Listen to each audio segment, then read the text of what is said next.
যে সূরাটি পাঠ করলে ঘরে কখনো টাকার অভাব হবে না। দিন রাত ২৪ ঘন্টার মধ্যে সকাল সন্ধ্যা খুব গুরুত্বপূর্ণ দুটি সময়। মহান আল্লাহ এ দুই সময়ে জিকির করার নির্দেশ দিয়েছেন। মাগরিবের নামাজের পর যে সূরাটি পাঠ করলে কখনো হবে না টাকার অভাব, কি সেই সূরা? আর বিশ্বনবী সাল্লাল্লাহু আলাইহি ওয়াসাল্লাম কি বলেছেন এই সূরার বিষয়ে? বিস্তারিত থাকছে ডেস্ক রিপোর্টে। পবিত্র কোরআনে ৫৬ নং সূরা আল ওয়াকিয়া মক্কায় নাজিল হওয়া এই সূরা মহান আল্লাহর অন্তত অসীম ক্ষমতার বিবরণে স্থান পেয়েছে।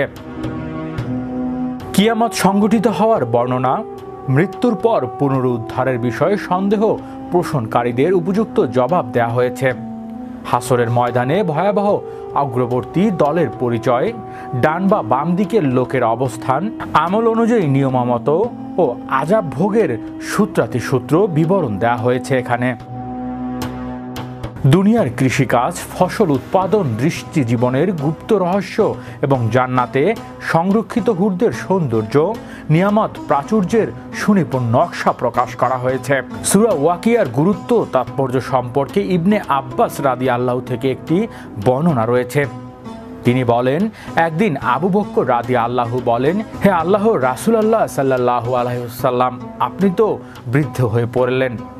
তখন রাসূলুল্লাহ সাল্লাল্লাহু আলাইহি ওয়াসাল্লাম বললেন, হ্যাঁ, আমাকে সূরা হুদ, সূরা ওয়াকিয়া, সূরা মুরসালাত, সূরা আম্মা ইয়াতাসা আলুন এবং সূরা ইয়াস শামসু কুইয়াত বৃদ্ধ করে ফেলেছে।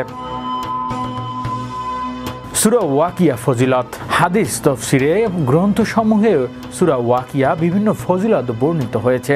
আব্দুল ইবনে মাসউদ রাদিয়াল্লাহু বলেছেন, আমি রাসূলুল্লাহ সাল্লাল্লাহু আলাইহি ওয়াসাল্লামকে বলতে শুনেছি, যে ব্যক্তি প্রতি রাতে সূরা ওয়াকিয়া তিলাওয়াত করবে তার উপর অভাব আসবে না। সূরা ওয়াকিয়া কখন পড়তে হবে? দিনরাত ২৪ ঘন্টার মধ্যে সকাল সন্ধ্যা খুব গুরুত্বপূর্ণ দুটি সময়। মহান আল্লাহ এই দুই সময়ে জিকির করার নির্দেশনা দিয়েছেন। মাগরিবের নামাজের পর সূরা ওয়াকিয়া পাঠ করার অভিমত ব্যক্ত করেছেন ইসলামী স্কলাররা। তাই সূরা ওয়াকিয়া পাঠ করলে আপনার জীবনে আর্থিক সংকট থেকে মুক্তি পাবেন, ধন সম্পদে পরিপূর্ণ হবে আপনার জীবন। হৃদয় আশিস, বিশ্ব বাংলা 24 নিউজ ডেস্ক।